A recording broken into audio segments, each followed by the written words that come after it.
جلدی کرو افطاری کا وقت ہونے والا ہے۔ ساجد صاحب گھڑی دیکھتے ہوئے بولے، شربت بنا لیا بیگم؟ جی بنا لیا بیگم نے جواب دیا۔ اور لسی بنا لی؟ جی وہ بھی بنا لی ہے بیگم مسکراتے ہوئے بولی۔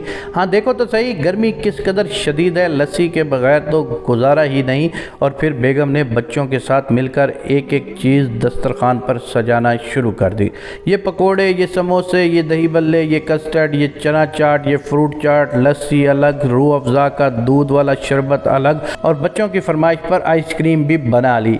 ارے بیگم کھجوریں تو لے آؤ، کھجور سے روزہ کھولنا تو سنت بھی ہے۔ جی جی لاتی ہوں، دھو رہی ہوں، یہ لیجئے کھجوریں بھی آ گئیں۔ دسترخوان انواع و اقسام کے کھانوں سے سج گیا۔ بڑے چھوٹے سب بیٹھ کر روزہ کھلنے کا انتظار کرنے لگے۔ چھوٹا بیٹا اسد کہنے لگا، امی چکن رول تو بنائے نہیں آپ نے۔ بیٹا اتنا کچھ تو ہے، اب باقی کل بنا لیں گے۔ سب کچھ آج ہی کھانا ہے کیا؟ اچھا ٹھیک ہے لیکن کل ضرور بنائیے گا امی۔ اچھا ٹھیک ہے بیٹا، ماں نے بڑے پیار سے بیٹے کو بہلایا۔ بیگم سالن کیا بنا ہے؟ نماز کے بعد میں کھانا کھاؤں گا گھر آ کر۔ ساجد صاحب بیگم سے مخاطب ہو کر بولے، جی جی سالن بھی بنا لیا ہے، آپ کی پسند کا کوفتے پہلے ہی بنا کر فریج میں رکھے ہوئے تھے، بس منٹوں میں سالن بھی تیار ہو گیا ہے۔ بیگم فخر سے مسکرائیں۔ واہ جناب، ہماری بیگم کی سلیقہ مندی کے کیا کہنے، ماشاءاللہ۔ اور پھر سب گھر والوں نے دعا کے لیے ہاتھ اٹھا دیے۔ افطار کے وقت روزہ دار کی دعا قبول ہوتی ہے۔ بس ایک دیوار کا ہی تو فرق تھا، دیوار کے اس پار شکیل کا گھر تھا۔ ارے نیک بخت کچھ ہے روزہ کھولنے کے لیے؟ تھکا ماندہ شکیل نکات زدہ چہرہ لیے اپنی بیوی سے پوچھ رہا تھا۔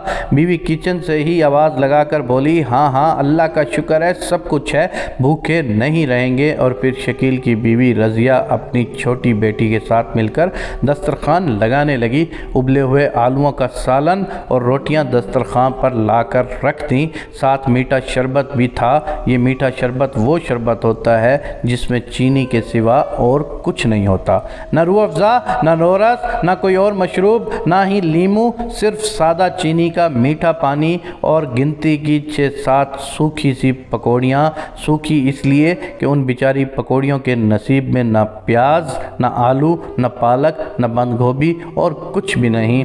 کھائیں تو روزے داروں کے حلق میں اٹکنے لگیں، مگر کیا کریں مجبوری ہے نا، آخر غریب کا بھی تو دل چاہتا ہے کہ کچھ چٹپٹا کھانے کو۔ یہ ہے غریب کا دسترخوان۔ شکیل کی دونوں بڑی بیٹیاں جو قرآن مجید کی تلاوت کر رہی تھی وہ بھی آ کر بیٹھ گئیں اور یہ مختصر سا گھرانہ روزہ کھلنے کا انتظار کرنے لگا۔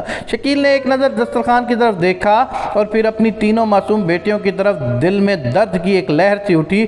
اس عمر میں بچیوں کے کیا کیا شوق ہوتے ہیں اور میں تو ان معصوموں کو ڈھنگ سے کھلا بھی نہیں پاتا۔ افطار کا وقت قبولیت دعا کا وقت ہوتا ہے اور وہ سب دسترخوان کے چاروں طرف بیٹھ کر دعائیں مانگنے لگے۔ شکیل کی آنکھوں میں آنسو آ گئے، رب کی بارگاہ میں فریاد کرنے لگا، اے میرے اللہ میری معصوم بچیوں کے نصیب اچھے کر، آگے کہیں غربت کی چکی میں پسنے سے بچا لینا۔ میرے مولا انہیں نیک شریف اور خوشحال رشتے عطا فرما۔ بچیاں بوجھ سمجھدار اور صبر والی تھیں، مگر سب سے چھوٹا بیٹا احمد وہ یہ سب برداشت نہیں کر پاتا تھا۔ ابھی میں اسد کے ساتھ اس کے گھر چلا گیا تھا، امی اس کے گھر میں دسترخوان روزانہ بھرا ہوتا ہے ہر طرح کی چیزوں سے، امی ہمارے گھر میں کیوں نہیں ہوتا یہ سب کچھ؟ احمد ماں کی طرف دیکھ کر منہ بسورنے لگا، مجھ سے نہیں کھائے جاتے روز روز، کبھی آلو کبھی ٹینڈے کبھی دال، کتنی دفعہ سمجھایا ہے بیٹے، صبر کرو اللہ سب ٹھیک کر دے گا۔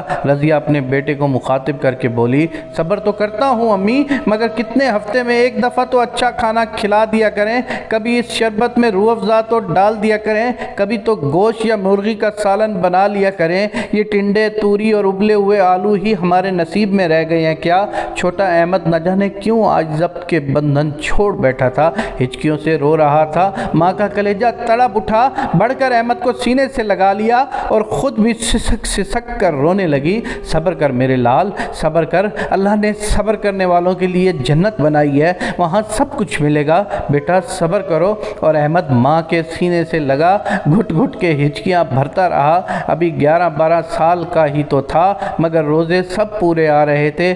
اس کے آج نہ جانے کیوں ایسا بکھرا کہ سنبھالنا ہی مشکل ہو گیا۔ بچہ ہی تو تھا، اپنے ہی جیسے دوسرے انسانوں کو عیش و عشرت میں دیکھ کر اس کی سمجھ میں نہیں آتا تھا کہ ہمیں یہ سب کچھ کیوں نہیں حاصل؟ بچیاں بھی اندر ہی اندر گھٹ رہی تھی، حالات کو سمجھتی تھیں، اس لیے کبھی کہتی بھی نہ تھیں ماں سے کہ امی جان صرف افطاری ہی کی کیا بات ہے، سحری میں بھی تو سوکھی روٹیاں نہیں کھائی جاتی، کاش کبھی پراٹھا ہی بنا کر کھلا دے ماں، سحری میں 2 چمچ دہی ہمیں بھی مل جایا کرے تو کیا ہے۔ پڑوسن بتا رہی تھی سحری میں دہی کھانے سے پیاس نہیں لگتی، وہ اندر ہی اندر نہ جانے کیا کیا سوچ رہی تھی، اور چھوٹی بیٹی مدیہ بھی آسمان کی طرف دیکھنے لگی۔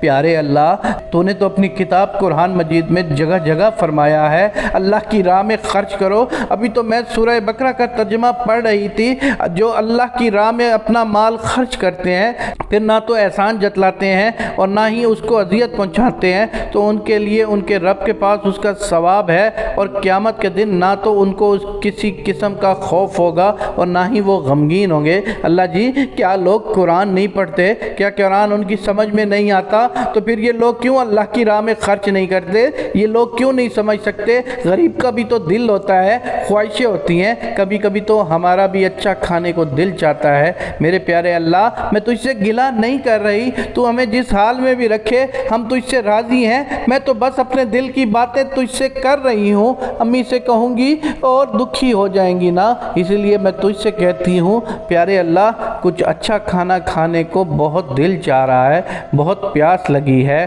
میرے اللہ، دودھ والا شربت پینے کو بہت جی چاہ رہا ہے میرے پیارے اللہ، تو ہمیں اپنے فضل سے دنیا میں بھی کھلا اور آخرت میں بھی ہمیں نعمتوں بھری زندگی عطا فرما، اور ہمیں اپنا فرما بردار بنا لے پیارے اللہ، اپنے خزانوں میں سے ہمیں بھی بہت سارے کھانے کی اچھی اچھی چیزیں عطا فرما۔ مدیہ اپنی ہی روح میں اللہ سے باتیں کیے جا رہی تھی، گھر کا ہر فرد اللہ کے ساتھ مناجات میں مصروف تھا۔ افطار سے پہلے کا آدھا گھنٹہ یوں ہی گزر گیا، اذان ہونے ہی والی تھی کہ کسی نے دروازہ کھٹکھٹایا۔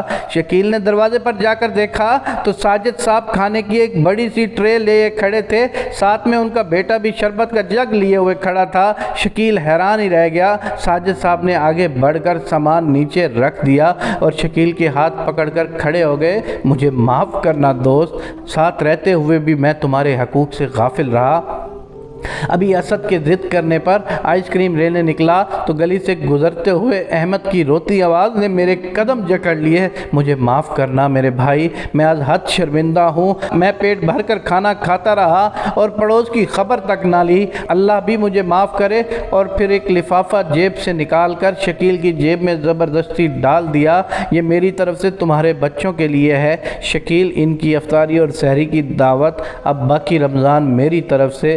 ساجد صاحب کے پلٹتے ہی اذان شروع ہو گئی اور احمد خوشی خوشی روح افزا والا شربت پینے لگا، اور چھوٹی مدیہ وہ تو اتنی خوش تھی کہ بس ہی نہیں چل رہا تھا۔ اپنے اللہ پر قربان ہو جائے، وہ کتنا قریب ہے دکھی دلوں کے، کوئی اسے سچے دل سے پکارے تو صحیح۔ رمضان تو آپس میں رحمت اور مودت اور غم خواری کا مہینہ ہے، اللہ کو اپنی نیکیاں دکھانے کا مہینہ ہے، تو پھر کوئی ہے جو اللہ کی راہ میں خرچ کرے تاکہ وہ اسے 70 گنا بلکہ اس سے بھی زیادہ کر کے واپس کر دے، اور دوڑو اس بخشش کی طرف جو تمہارے رب کی طرف سے ہے، اور دوڑو اس جنت کی طرف جس کا پھیلاؤ سارے آسمانوں اور زمین میں ہے، جو تیار کی گئی ہے ایسے متقی لوگوں کے لیے جو اللہ کی راہ میں خرچ کرتے ہیں، فراخی میں بھی اور تنگی میں بھی۔ اللہم صلی علی محمد و آل محمد۔